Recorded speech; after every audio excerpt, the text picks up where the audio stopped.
안녕하세요. 유수진입니다.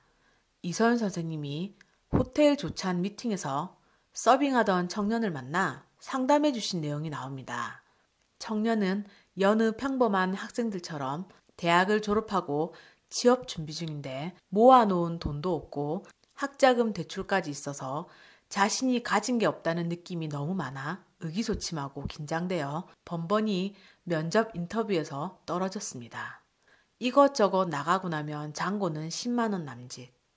돈이 없어서 동창 모임에도 못 나가고 이렇게 돈이 없으니 갑자기 아프기라도 하면 어쩌지 하는 불안은 커지고 자꾸 딴 걱정이 되어 공부에 집중할 수 없고 자신감은 당연히 바닥이고 이런 상황의 청년에게 이서연 선생님께서는 자상하게 해빙하는 방법과 불안을 다스리는 법을 알려주십니다.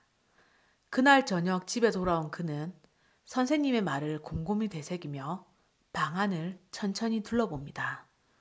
책상 위에는 대학 때부터 공부하던 책이 있고 핸드폰이 있고 노트북이 있습니다.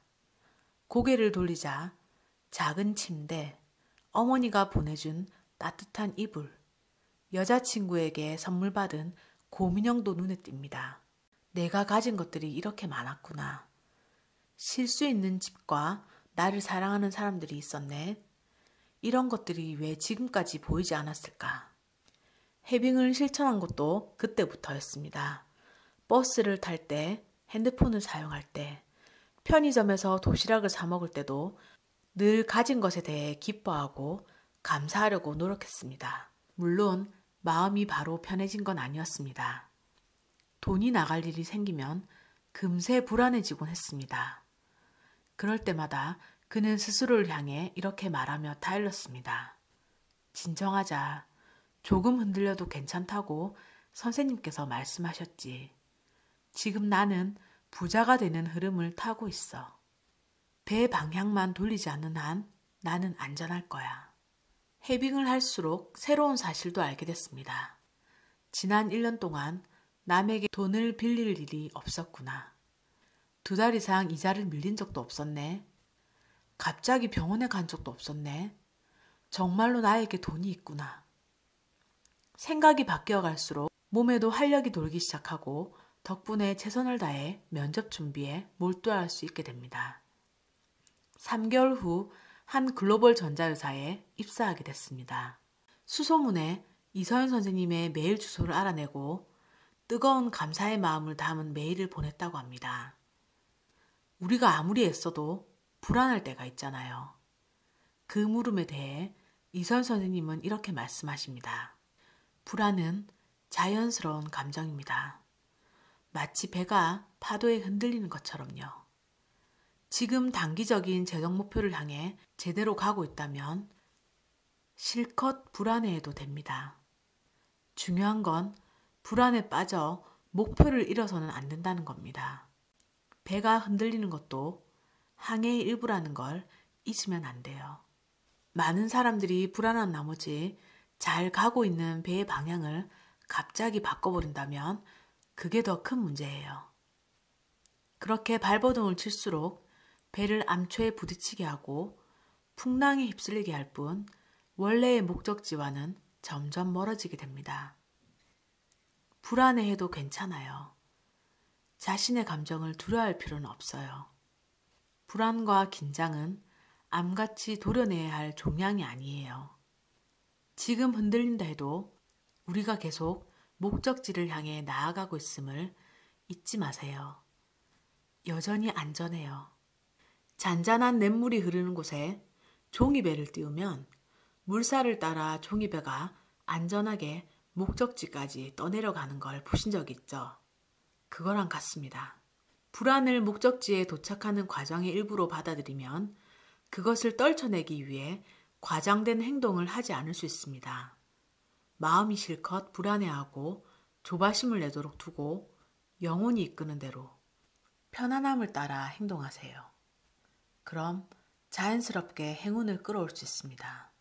혼자만의 시간을 가진다면 마음을 다스리는데 도움이 될 거예요.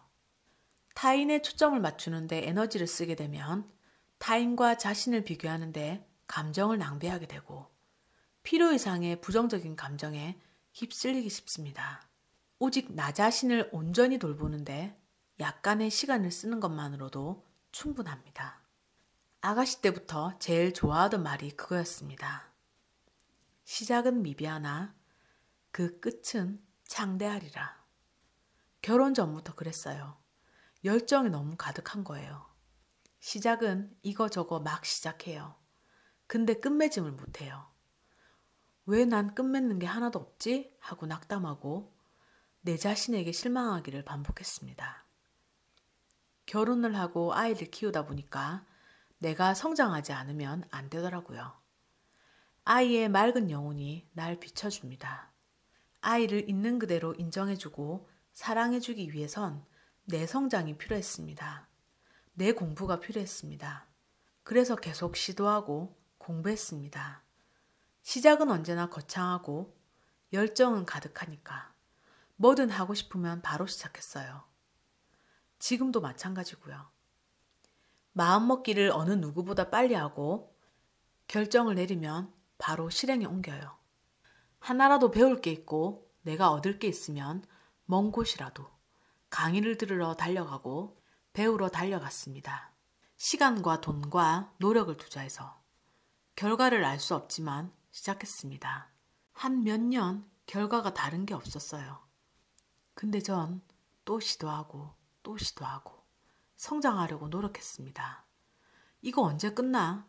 언제쯤 결실을 볼 수 있어? 이런 마음이 올라와도 계속하는 거예요. 근데 뒤돌아보면 하나씩 끝맺음한 게 생기고 저장이 되고 내 안에 탄탄한 결실들이 맺혀지는 게 보입니다, 이제. 이게 흐름 위에 있는 거예요. 나는 부자가 되는 흐름을 타고 있는 거예요.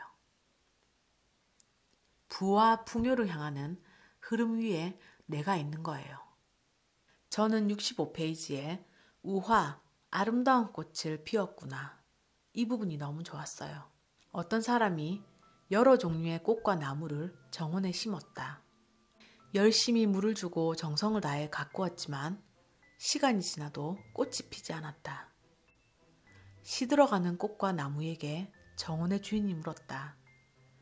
너희는 왜 이렇게 시들어가니? 은행나무가 말했다. 소나무처럼 높은 기품이 없기 때문이랍니다. 소나무도 힘없이 대답했다. 저도 자신이 없어요. 사과나무처럼 맛있는 열매를 맺을 수 없잖아요. 사과나무도 지지 않고 거들었다. 저는 해바라기처럼 크고 아름다운 꽃을 피울 수 없어요. 그때였다. 축 늘어진 나무들 사이로 꽃을 피운 들꽃 하나가 보였다. 주인이 물었다.